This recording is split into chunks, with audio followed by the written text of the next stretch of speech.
کہ ہم قربانی کیوں کرتے ہیں اور قربانی کی حیثیت کیا ہوتی ہے، قربانی کس پر واجب ہوتی ہے، اور قربانی کس کس کی طرف سے دینا واجب ہوتا ہے، اور قربانی کے لیے جانور کیسا ہونا چاہیے، ایک ایک بات نبی کریم صلی اللہ علیہ وسلم نے سمجھائی۔ قرآن مجید میں لفظ اضاحی اضحیہ نہیں ہے، لیکن قرآن مجید میں قربانیوں کے لیے 3 لفظ اور آئے ہیں۔ ایک لفظ نسک، منسک، وَلِكُلِّ أُمَّةٍ جَعَلْنَا مَنسَكًا لِيَذْكُرُوا اسْمَ اللَّهِ عَلَى مَا رَزَقَهُم مِّن بَهِيمَةِ الْأَنْعَامِ۔ اللہ نے فرمایا وَلِكُلِّ أُمَّةٍ جَعَلْنَا مَنسَكًا، ہم نے ہر امت کے لیے قربانیاں رکھی ہیں، لِيَذْكُرُوا اسْمَ اللَّهِ عَلَى مَا رَزَقَهُم مِّن بَهِيمَةِ الْأَنْعَامِ، تاکہ اللہ کا نام لے ان چوپایوں پر، من بہیمۃ الانعام۔ معلوم ہوا قربانی کے اندر صرف چوپائے جائز ہیں بس، اور چوپایوں میں سے بھی اونٹ، گائے، بھینس کی قربانی جائز، اونٹ، گائے، بیل، بھینس، بھینسا، بکرا، بکری، دمبا، چھترا جس کو آپ بھیڑ کہتے، بس یہ قربانی میں جائز۔ اسی آیت کے تحت وَلِكُلِّ أُمَّةٍ جَعَلْنَا مَنسَكًا لِيَذْكُرُوا اسْمَ اللَّهِ عَلَى مَا رَزَقَهُم مِّن بَهِيمَةِ الْأَنْعَامِ۔ پھر اللہ نے آگے فرمایا فَكُلُوا مِنْهَا وَأَطْعِمُوا الْبَائِسَ الْفَقِيرَ، تم اس میں سے خود بھی کھاؤ اور اس میں سے محتاج کو اور فقیر کو اور تنگدست کو بھی کھلا دو۔ اس لیے قربانی کا گوشت خود بھی کھانا جائز، غریبوں کو دینا بھی جائز، رشتہ داروں کو، امیر کو دینا بھی جائز۔ یہ صدقہ نہیں ہوتا، یہ ہدیہ۔ تو ایک لفظ قربانی کا قرآن مجید میں منسک اور نسک آیا۔ دوسرا لفظ قرآن مجید میں نحر کا لفظ آیا سورۃ الکوثر میں، اِنَّا أَعْطَيْنَاكَ الْكَوْثَرَ فَصَلِّ لِرَبِّكَ وَانْحَرْ، فَصَلِّ لِرَبِّكَ وَانْحَرْ، آپ نماز پڑھیے اور قربانی دیجیے۔ نحر کہتے ہیں خاص طور پر اونٹ کے ذبح کرنے کا خاص طریقہ، کہ اونٹ کو کھڑا کر کے اس کے دونوں پاؤں باندھ دیتے ہیں، پھر اس کا گردن کا وہ حصہ جو سینے کے قریب ہوتا ہے اس میں برچھا مارتے ہیں اور وہاں سے خون بہتا ہے یہاں تک کہ وہ بے دم ہو کر گرتا ہے، اس کو نحر کہتے ہیں۔ نحر کا معنی سینہ، لغوی معنی سینہ، تو سینے کے قریب اس کو برچھا مارتے ہیں، یہ صرف اونٹ کے اندر، لیکن عام قربانیوں کو بھی نحر کا لفظ عربی میں کہتے تھے۔ تو ایک نسک کا لفظ قرآن مجید میں آیا قربانی کے لیے، اور ایک نحر کا لفظ آیا قربانی کے لیے۔ تیسرا لفظ جو قربانی ہے، یہ لفظ قربان یہ بھی قرآن مجید میں آیا۔ آدم علیہ السلام کے 2 بیٹوں کے واقعے، وَاتْلُ عَلَيْهِمْ نَبَأَ ابْنَيْ آدَمَ بِالْحَقِّ إِذْ قَرَّبَا قُرْبَانًا فَتُقُبِّلَ مِنْ أَحَدِهِمَا وَلَمْ يُتَقَبَّلْ مِنَ الْآخَرِ۔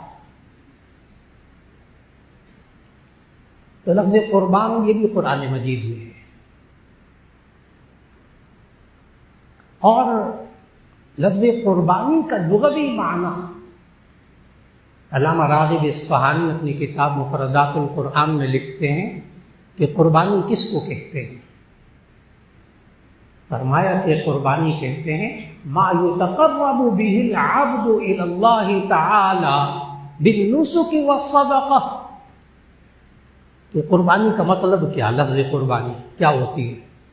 ما یتقرب به العبد الی اللہ تعالی، ہر وہ چیز جس کے ذریعے بندہ اللہ کا قرب حاصل کرتا ہے۔ ما یتقرب به العبد الی اللہ، جس چیز کے ذریعے بندہ اللہ کا قرب حاصل کرتا ہے اسے قربانی کہتے ہیں۔ من صدقۃ او نسک، وہ صدقے میں سے ہو یا قربانی میں سے ہو، کہتے ہیں نا اس نے اپنا مال قربان کر دیا، اس نے جان قربان کر دی۔ تو انسان جان اور مال دونوں کو اللہ کی راہ میں دے، استعمال کرے قرب حاصل کرنے کے لیے، تو اس کو قربانی کہتے ہیں۔ چوتھا لفظ قرآن مجید میں نہیں ہے، اضحیہ۔ تو کل 4 لفظ ہو گئے دین اسلام کے اندر قربانی کے لیے، ایک نسک، ایک نحر اور ایک قربانی، اور چوتھا لفظ اضحیہ۔ اور ان قربانیوں کا مقصد نبی صلی اللہ علیہ وسلم نے بتایا۔ جب صحابہ نے پوچھا ما هذه الاضاحی یا رسول اللہ کہ یہ قربانیاں کیا ہوتی ہیں، فرمایا سنت ابیکم ابراہیم، تمہارے جد امجد ابراہیم علیہ السلام کی سنت ہے۔ یہ قربانی کس پر واجب ہوتی ہے؟ وہ شخص جو صاحب نصاب ہو، اس کے پاس اتنا مال موجود ہو، 10، 11، 12 ذوالحجہ کو، عید کے قربانی کے 3 دن، ایک 10 تاریخ عید کا، اس سے اگلا دن، اور پھر اس سے اگلا دن، یہ 3 دن۔ اگر ان 3 دنوں میں، اس میں قربانی کے نصاب پر سال گزرنا ضروری نہیں۔ اگر ایک دن پہلے بھی پیسہ آ گیا، 52.5 تولہ چاندی یا 7.5 تولے سونا، یا انسان کے پاس 52.5 تولہ چاندی یعنی 612 گرام چاندی، اس کے آج کل بنتے ہیں 1,80,000 روپیہ۔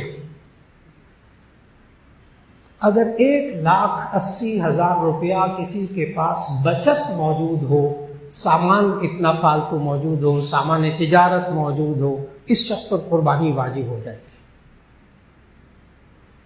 اور قربانی فرض واجب ہوتی ہے مسلمان پر، عاقل پر، بالغ پر، صاحب نصاب پر، اور اس کے ساتھ ساتھ مقیم شخص، مسافر پر قربانی واجب نہیں ہوتی۔ اگر کوئی ان 3 دنوں میں سفر میں ہو تو ان پر قربانی واجب نہیں ہوتی۔ اس لیے وہ حاجی حضرات جو حج کرنے جائیں اور ان 3 دنوں میں 10، 11، 12 تاریخ کو وہاں حج کے دنوں میں مسافر ہوں، کم کچھ عرصے کے لیے وہاں گئے، تو ایسی صورت میں ان پر مال والی قربانی واجب نہیں ہوتی۔ اور جو حاجی حضرات 15 دن ان کو ہو جائیں، حج سے پہلے کے دن، 5 دن حج کے، اور اس کے بعد کے بھی دن ملا کر 15 دن ہو جائیں، تو ان پر قربانی واجب ہو جاتی ہے اگر وہ صاحب نصاب ہو۔ تو مسلمان پر واجب ہوتی ہے، عاقل پر بالغ ہو، اور بالغ پر واجب ہوتی ہے۔ بالغ 14-15 سال سے کم عمر بچہ کہلاتا ہے، اور 14-15 سال کا ہو جائے بچہ یا بچی تو اس کی طرف سے قربانی واجب ہے اگر وہ صاحب نصاب ہے، یعنی 1,80,000 روپیہ اس کے پاس الگ سے موجود ہے،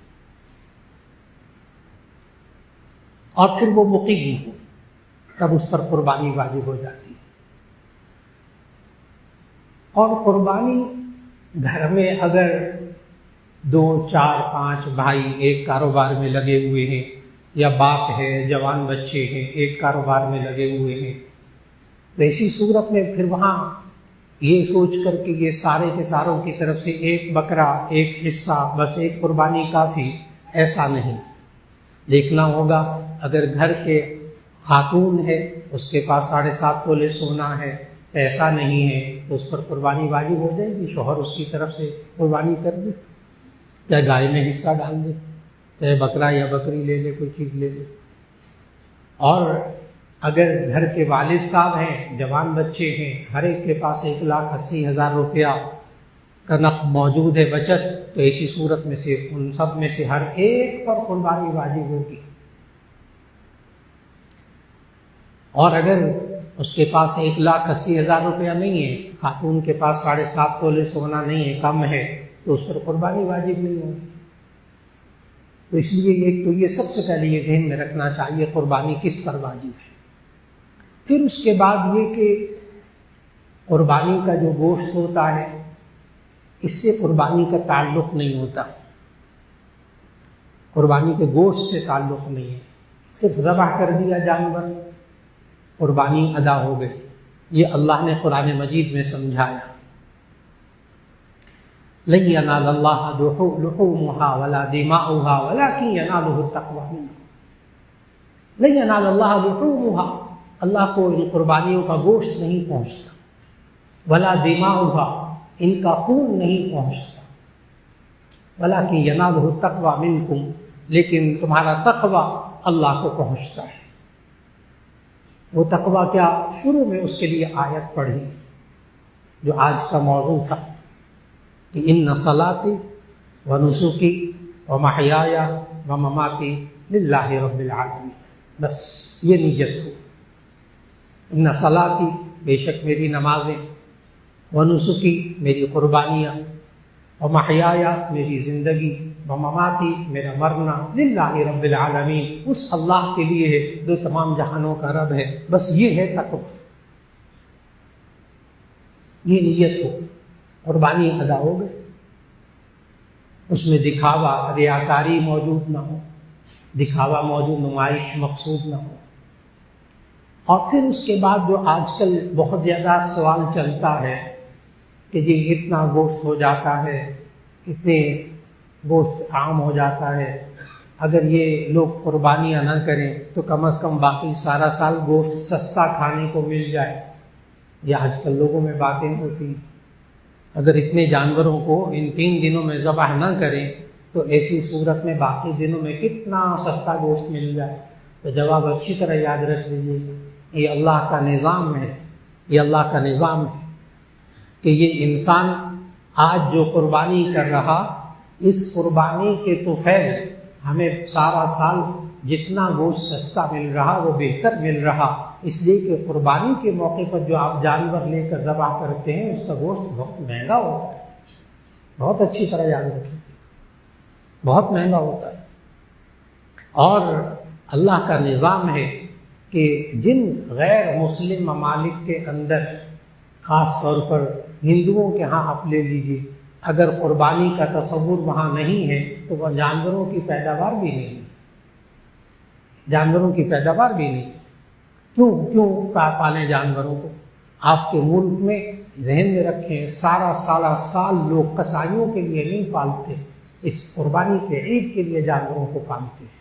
اس لیے کہ قصائیوں سے جو گوشت ملتا ہے اس سے ان کو آمدن نہیں ہو سکتی جتنی آمدن اللہ نے ان 3 دنوں کے اندر قربانی کے گوشت کے اندر رکھی. یہ اللہ کا نظام ہے. اسے بھول جائے، اگر یہ قربانیاں نہ ہوں کسی ملک کے اندر تو وہاں گوشت اور مہنگا ملے گا. اور پھر اس کے ساتھ ساتھ چونکہ سوشل میڈیا ہے، ہر بندہ سن رہا ہے، بڑا افسوس بھی ہوتا ہے کہ عید کے دنوں میں قربانی کا گوشت بھی کھا رہے ہوتے ہیں، باربیکیو بھی کھا رہے ہوتے ہیں، کباب بھی کھا رہے ہوتے ہیں، پلاؤ بھی کھا رہے ہوتے ہیں. بات قابل لوگ، بہت پڑھے لکھے لوگ، صرف سوشل میڈیا سے متاثر ہو کر جو ہندو بہت پھیلا رہا ہے اس وقت، وہ کہتے ہیں ویسے یہ مسلمان ہیں بڑے ظالم، اتنے چند دنوں کے اندر اتنے جانوروں کو ذبح کر دیتے ہیں، بڑے ظالم. یہ الفاظ ہیں سوشل میڈیا میں ہندوؤں کی طرف سے جو آج مسلمانوں کے ذہنوں میں رچ بس گئے. آج یہ سوشل میڈیا اتنا ذہنوں پر حاوی ہو گیا ہے کہ جو مسجد و محراب و منبر سے جو آواز اٹھتی ہے وہ اتنی دب جاتی ہے کہ سوشل میڈیا اس پر کتنا حاوی ہو جاتا ہے. آپ اس سے اندازہ لگائیے کہ ابھی لاہور میں کچھ عرصہ پہلے ایک بڑے عزیز قریبی دوست کے نمازی، ماں بھی نمازی، باپ بھی نمازی، گھر میں بھی ماحول بہت اچھا، بس بچوں کو ایسے اداروں میں داخل کروایا ہوا تو ان صاحب کی بیوی کا انتقال ہو گیا. جنازے میں جانا ہوا تو وہ صاحب گلے لگ کر رونے لگ گئے.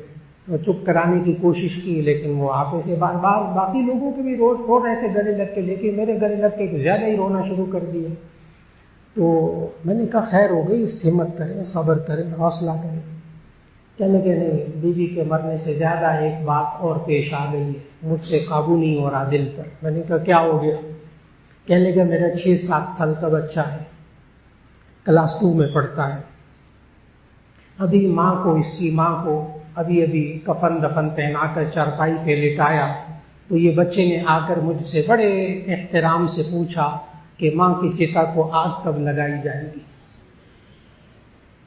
میرا خیال ہے میرا ایک دفعہ جملہ بولنا کافی ہے، سب کو سمجھ میں آ گیا کہ ماں کی چتا کو آگ کب لگائی جائے گی۔ میں نے کہا ماں بھی نمازی تھی، باپ بھی نمازی ہے، بڑا گھر کا ماحول اچھا ہے، لیکن ایسے اداروں کے اندر داخل کیا ہوا ہے بچوں کو کہ جہاں سوشل میڈیا بچوں کے ذہنوں پر حاوی ہو چکا، یعنی ہم اپنے 6-7 سال کے بچے کو یہ نہیں بتا سکے کہ جب انسان کی ایک جان چلی جاتی ہے تو اس کے بعد کفن جنازہ کیا ہوتا ہے، لیکن ہندو اپنے ڈراموں، اپنے فلموں، اپنے سوشل میڈیا سے وہ ہمارے مسلمان بچوں کے ذہنوں میں اتار چکا کہ مرنے کے بعد کیا ہوتا ہے۔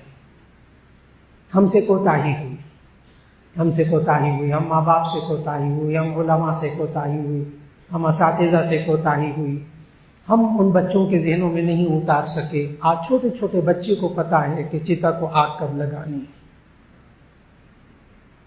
اس کے بعد سے اس کا دل نہیں سنبھل رہا تھا۔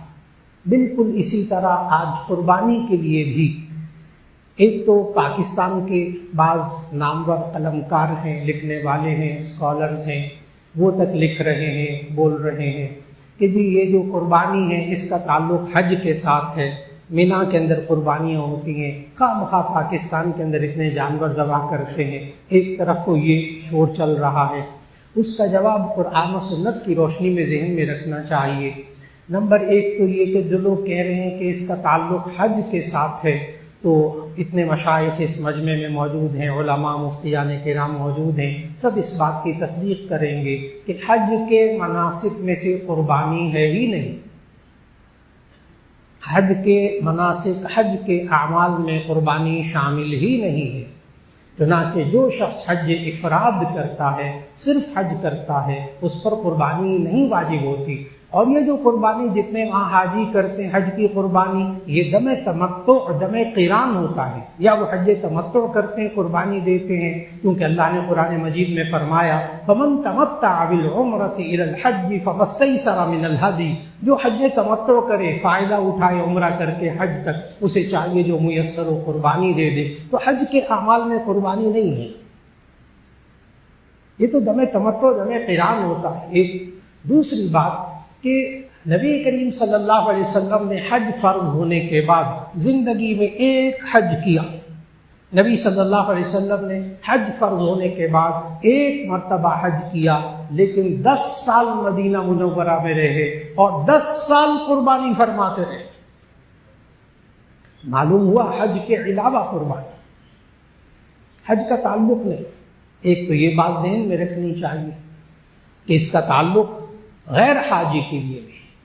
ایک تو یہ بات بہت اچھی طرح ذہن نشین فرمانے کہ یہ باقاعدہ قرآن و سنت سے ثابت کہ یہ قربانی ہر شخص وہ جو صاحب نصاب ہے اس پر واجب ہوتی ہے۔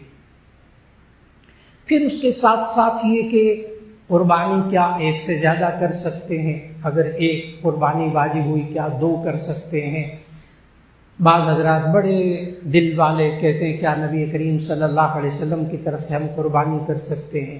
کیا اپنے والدین کی طرف جو مرحوم ان کی طرف سے قربانی کر سکتے ہیں؟ بعض لوگ اسے اسراف سے، فضول خرچی سے تعبیر کرتے ہیں۔ بعض لوگ یہ کہتے ہیں جب قربانی کا بکرا 75,000 80,000 کا مل سکتا ہے، ٹھیک، پیشی صورت میں 1-1.5 لاکھ کا بکرا لینے کی کیا ضرورت ہے؟ کیا یہ فضول خرچی نہیں ہے؟ یہ اسراف نہیں ہے؟ یہ تبذیر نہیں ہے؟ تو اس کا جواب قرآن مجید سے غور سے سنیے گا۔ قرآن مجید میں فضول خرچی کے لیے 2 لفظ آئے، ایک تبذیر اور ایک اسراف۔ ایک تبذیر اور ایک اسراف، دونوں کی تعریف الگ الگ ذہن میں رکھیے گا۔ حضرت عبداللہ ابن عباس رضی اللہ تعالیٰ عنہ نے تبذیر کی تعریف بیان فرمائی، بخاری شریف میں روایت موجود، فرمایا تبذیر کہتے ہیں گناہ کی جگہ خرچ کرنا، جس کے بارے میں آیت ہے وَلَا تُبَذِّرْ تَبْذِيرًا إِنَّ الْمُبَذِّرِينَ كَانُوا إِخْوَانَ الشَّيَاطِينِ، اور تم فضول خرچی مت کرو، یہ فضول خرچی کرنے والے شیطان کے بھائی ہوتے ہیں۔ اس لیے فضول خرچی کیا چیز ہے؟ نمبر 1 تبذیر۔ تبذیر کہتے ہیں گناہ کی جگہ خرچ کرنا۔ میرے عزیزان محترم، گناہ کی جگہ 1 روپیہ خرچ کرنا بھی فضول خرچی ہے۔ وہاں 2 لاکھ کا مسئلہ نہیں ہے. گناہ کی جگہ تو 1 روپیہ خرچ کرنا بھی فضول خرچی ہے. نمبر 2 لفظ اسراف. اسراف آیا کلوا واشربوا ولا تسرفوا. کلوا واشربوا ولا تسرفوا، تم کھاؤ پیو لیکن اسراف نہ کرو. اسراف کس کو ترجمہ ہم فضول خرچی کرتے ہیں، اسراف کہتے ہیں ضرورت کی جگہ بلا ضرورت خرچ کرنا. ضرورت کی جگہ بلا ضرورت خرچ کرنا، مال کو ضائع کرنا. جیسے شادی بیاہ کے موقع پر کھانا اتنا بنا لیا، یا کھانے والے اپنی پلیٹوں میں اتنا کھانا ڈال لیں کہ باقی ضائع ہو جائے، اسے اسراف کہتے ہیں.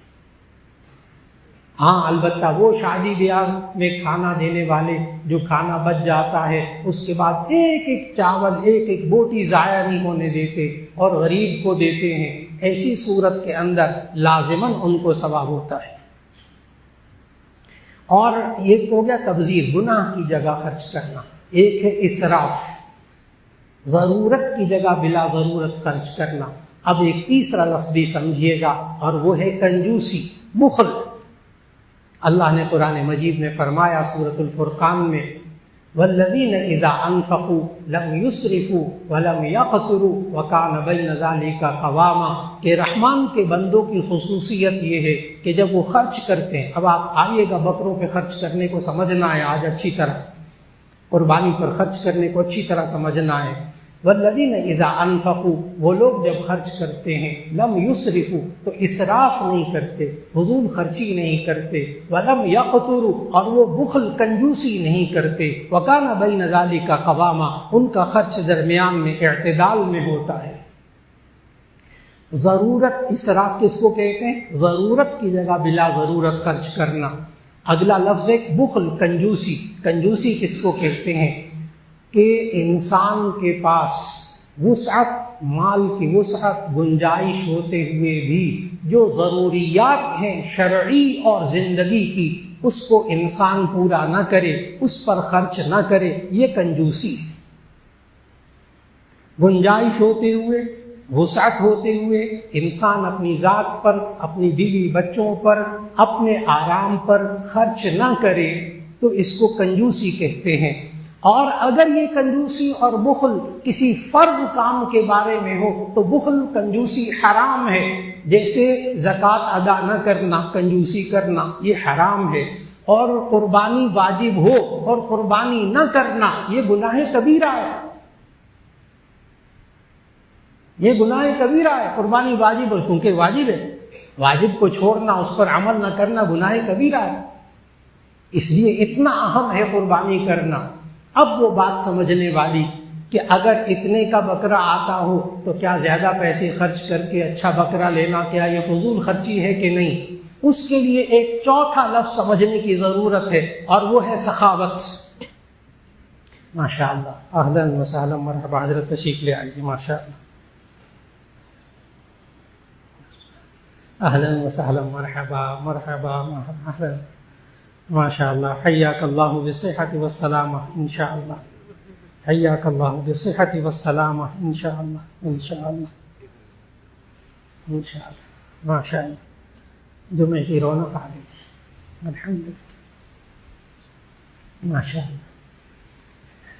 تو عرض کر رہا تھا کہ آج یہ انسان جب بکرا خریدنے جاتا ہے، گائے خریدنے جاتا ہے، میں خوبصورت سے خوبصورت گائے لوں، زیادہ سے زیادہ گائے لوں. اب ایک گائے مثال کے طور پر آج کل 2 لاکھ سے اوپر کی آ رہی ہے مناسب گائے. یہ 2 لاکھ کے بجائے 6 لاکھ کی گائے لے کر آتا ہے. کیا یہ اسراف ہے کہ نہیں ہے؟ ایک بکرا اس کو 70-75 ہزار کا مل رہا حقیقت میں آج کل، لیکن یہ 1 سوا لاکھ خرچ کر رہا، 1.5 لاکھ خرچ کر رہا. یہ اسراف ہے کہ نہیں ہے؟ تو غور سے سننے والی بات ہے کہ اس کے لیے شریعت نے ہمیں ایک چوتھا لفظ سکھایا اور وہ ہے سخاوت. وہ ہے سخاوت. دین کے کاموں میں بڑھ چڑھ کر خرچ کرنا یہ اسراف نہیں ہے، یہ فضول خرچی نہیں ہے. دین کے کاموں، اللہ کی راہ میں بڑھ چڑھ کر خرچ کرنا یہ اسراف نہیں ہے، یہ فضول خرچی نہیں ہے. اور اگر یہ انسان سوچتا ہے کہ میں قربانی کے بجائے میں کسی غریب کی مدد کر دوں، میں بیوہ کی مدد کر دوں، کوئی بے روزگار ہے اس کی مدد کر دوں، کسی کا آپریشن ہونے والا ہے اس کی مدد کر دوں، تو اگر تو وہ نفلی قربانی تھی وہ چھوڑ کر وہ کسی کی مدد کر دے گا تو گناہ نہیں، ثواب ہی ہوگا اس کو انشاءاللہ۔ قربانی کا ثواب نہ ملا، یہ ثواب مل گیا۔ لیکن اگر کوئی بندہ جس پر قربانی واجب ہو وہ اگر کسی بیوہ کی مدد کے لیے پیسے خرچ کر دے اور قربانی نہ کرے، ذہن میں رکھیں گے کہ اس کو گناہ کبیرہ ہوگا قربانی نہ کرنے کا، ادھر ثواب مل جائے گا انشاءاللہ۔ اس لیے جو قربانی واجب ہو وہ ضرور ادا کیجیے۔ لیکن کیا ایک قربانی واجب ہے اور اس کی جگہ ہم کیا زیادہ قربانیاں کر سکتے ہیں والد کی طرف سے نفلی قربانی؟ نبی کریم صلی اللہ علیہ وسلم کی طرف سے قربانی کیا کر سکتے ہیں؟ تو اس کے لیے نبی کریم صلی اللہ علیہ وسلم کا اپنا عمل مبارک مدینہ طیبہ میں دیکھنا ہوگا کہ ایک موقع پر نبی صلی اللہ علیہ وسلم نے 100 اونٹ قربان کیے، اور آج یہ مسئلہ پوچھنے والے اور سے بات سنیں گے کہ جو کہتے ہیں کہ کیا نبی کریم صلی اللہ علیہ وسلم کی طرف سے ہم قربانی کر دیں، ایک قربانی اپنی طرف سے، ایک نبی کریم صلی اللہ علیہ وسلم کی طرف سے، تو پھر وہ حدیث ذہن میں رکھیے گا، بہت مستند حدیث، سوچئے گا نبی صلی اللہ علیہ وسلم کے لیے قربانی کرنے والے اس حدیث کو نبی صلی اللہ علیہ وسلم نے ایک اونٹ کو قربان کرتے ہوئے فرمایا، اللہم تقبل ھذا من امتی، اللہم تقبل ھذا من امتی، اے اللہ اس قربانی کو میری امت کی طرف سے قبول فرما۔ یہ جو سوال کرنے والے ہیں میں نبی صلی اللہ علیہ وسلم کی طرف سے قربانی کر سکتا ہوں یا نہیں، سوچیے گا آپ کی طرف سے قربانی تو نبی صلی اللہ علیہ وسلم نے کی تھی۔ اللہم تقبل ھذا من امتی، اتنی امت کی فکر۔ اس لیے یہ انسان اللہ کے کاموں میں فی سبیل اللہ بڑھ چڑھ کر کاموں میں لگائے، اور اس کو قطعاً یہ مت سمجھے کہ میرا مال ضائع ہو رہا ہے، ایک لمحے کے لیے نہ سوچے یہی مال ہے جو اس کا باقی رہے گا، اس لیے کہ اللہ نے ضابطہ بتایا ہے، اللہ کی راہ میں خرچ کرنے والوں کے لیے ضابطہ اللہ نے قرآن میں بتایا ہے۔ سمجھے گا آسان سا ضابطہ، ما عندکم ینفد وما عند اللہ باق، زندگی کا اصول، اپنی زندگی کا اصول بنا لے یہ انسان، کیا؟ ما عندکم ینفد، جو تمہارے پاس ہے وہ ختم ہونے والا ہے، وما عند اللہ باق، جو اللہ کے پاس ہے تم نے بھیج دیا وہ باقی رہنے والا ہے۔ ما عندکم ینفد، جو تمہارے پاس ہے وہ ختم ہونے والا ہے، وما عند اللہ باق، اور جو اللہ کے پاس ہے وہ باقی رہنے والا ہے۔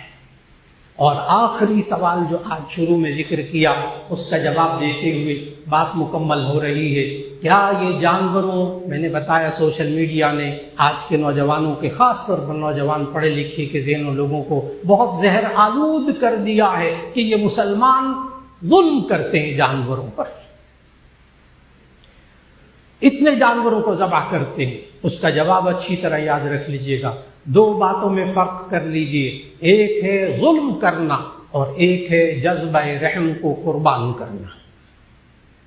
ان دو لفظوں کو سمجھ لیجئے تو قربانی کا مسئلہ سمجھ میں آ جاتا ہے۔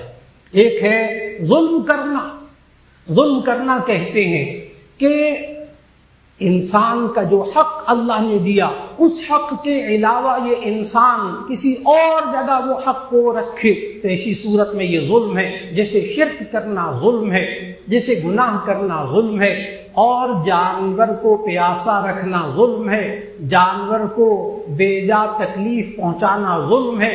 اتنے حقوق نبی صلی اللہ علیہ وسلم نے جانوروں پر رحم کرنے کو سکھائے کہ ایک صحابی تھوڑی دیر کے لیے بیٹھ کر جانور پر بیٹھے ہوئے کھڑے باتیں کر رہے ایک شخص سے، نبی صلی اللہ علیہ وسلم نے ان سے فرمایا تھوڑا سا نیچے اتر آئیے، اتنی دیر جتنی دیر آپ نے باتیں کرنی ہے اتنی دیر جانور کو آرام پہنچا دیجیے۔ نبی صلی اللہ علیہ وسلم جانوروں پر رحم اتنا سکھایا، لیکن جب اللہ نے کہا کہ اس جان کو میری راہ میں قربان کر دو تو یہ جذبہ رحم کو قربان کرنا ہے۔ آج ہمارے ذہنوں سے یہ جو لوگ کباب بھی کھا رہے ہوتے ہیں اور پلاؤ بھی کھا رہے ہوتے ہیں، ساتھ ساتھ کہتے ہیں ویسے بڑا ظلم ہے۔ وہ لوگ کہہ رہے ہوتے ہیں جس نے آج قربانی کے مفہوم کو بدل دیا، اس لیے کہ آج بازار سے بکرا لیا اور پھر اس کے بعد قصائی کے حوالے کر دیا، قصائی نے گوشت کر کے سامنے رکھ دیا اور رات کو کہتے ہوئے کہ بڑا ظلم کیا جا مسلمانوں نے، ساتھ ساتھ کباب بھی کھا رہے ہیں اور باربیکیو بھی کھا رہے ہیں۔